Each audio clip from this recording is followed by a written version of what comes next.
तो बात तापमान की चल रही है, हवा की चल रही है, गिरने की चल रही है, जैसे बताया। तो पिछले साल से क्या 2 साल से ही मौसम बहुत ज्यादा गड़बड़ हो रहा है। मौसम का मिजाज, प्रकृति के रूप, रंग रूप, कुछ तो बदलाव हो रहा है।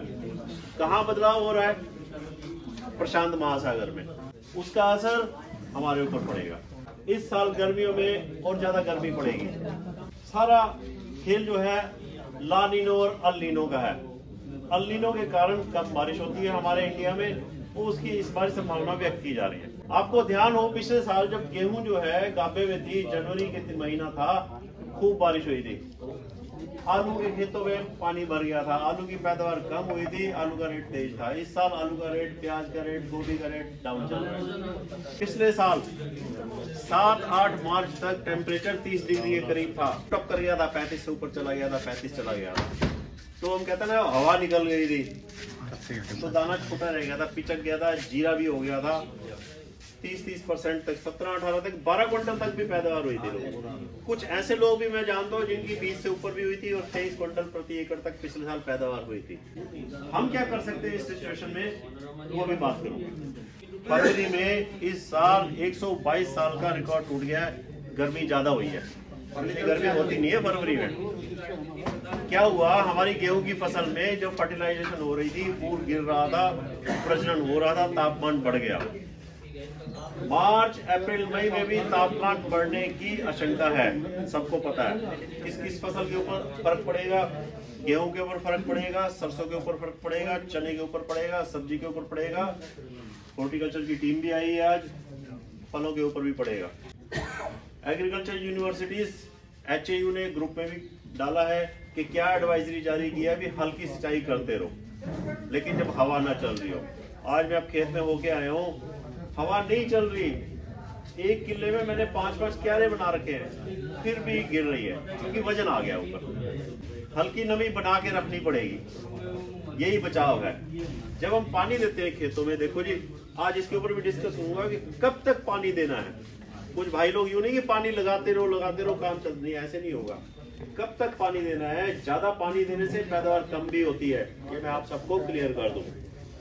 HAU ने क्या कहा है कि नमी तो बनाए रखो और 2% पोटाशियम क्लोराइड, जो MOP आता है ना, म्यूरेट ऑफ पोटाश, 50 किलो का कट्टा आता है जो पोटाश का, उसका 400 ग्राम का आप स्प्रे कर सकते हो खेत के ऊपर। उससे जो है तापमान को सहने की शक्ति बढ़ जाती है। नंबर 1।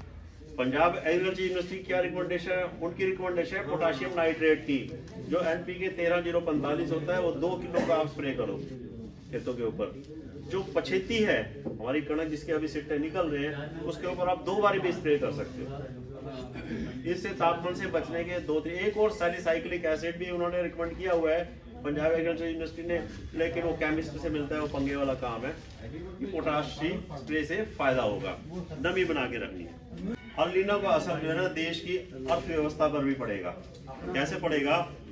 अगर 1% टेम्परेचर बढ़ जाता है, गेहूं की बात कर रहा हूं मैं, 1% टेम्परेचर बढ़ जाता है तो 3 से 4% पैदावार कम होती है। अगर टेम्परेचर 4 से 5 डिग्री बढ़ गया, अगर 35 डिग्री हो गया, तो 15 से 20% पैदावार कम हो सकती है। पिछले साल हुई है, हम भुगत चुके हैं, इस साल बचना है। कैसे बचना है? एक तो बता दिया भाई, पानी लगाते रहो, ठीक है। दूसरा, पोटाश के स्प्रे करते रहो।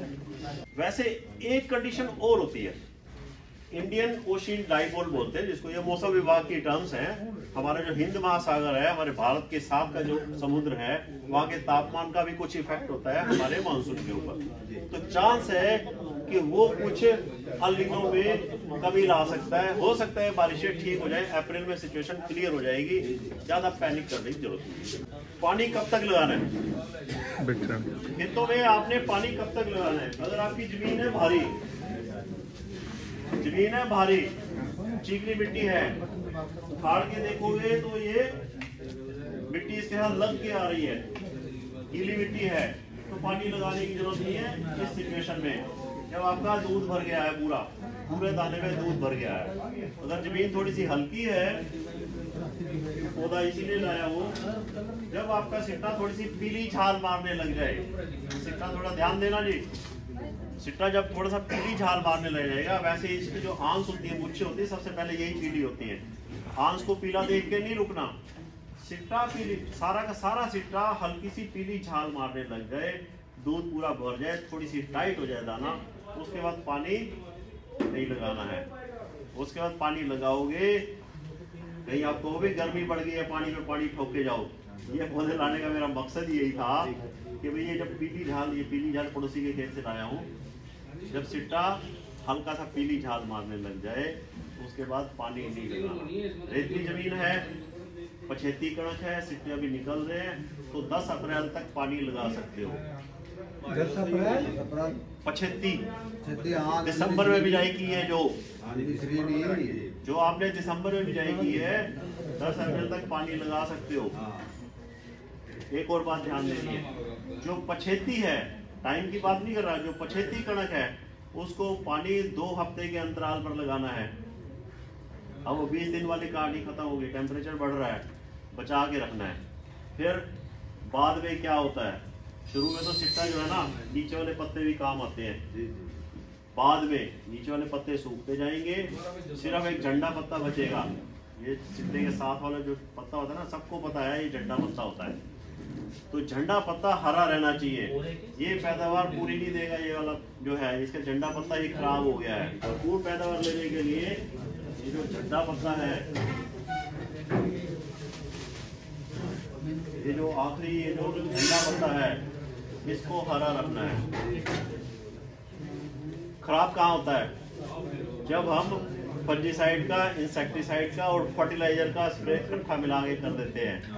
भाई स्प्रे करना कौन सा आसान है, महंगा सौदा है, तो 0.34 भी मिला दो जी, और पानी करवाना है वही 100 लीटर। अगर मिलाते हो तो पानी 160 लीटर करो। झंडे पत्ते को बचा के रखना है। झंडा पत्ता जो है, इससे क्या होता है, बाली में पोषण लगातार जाता रहेगा, बाली में पोषण ज्यादा रहेगा, नीचे वाले दाने भी मोटे होंगे। इस तरह से हम अपनी पैदावार को बढ़ा सकते हैं, गर्मी से बचा सकते हैं।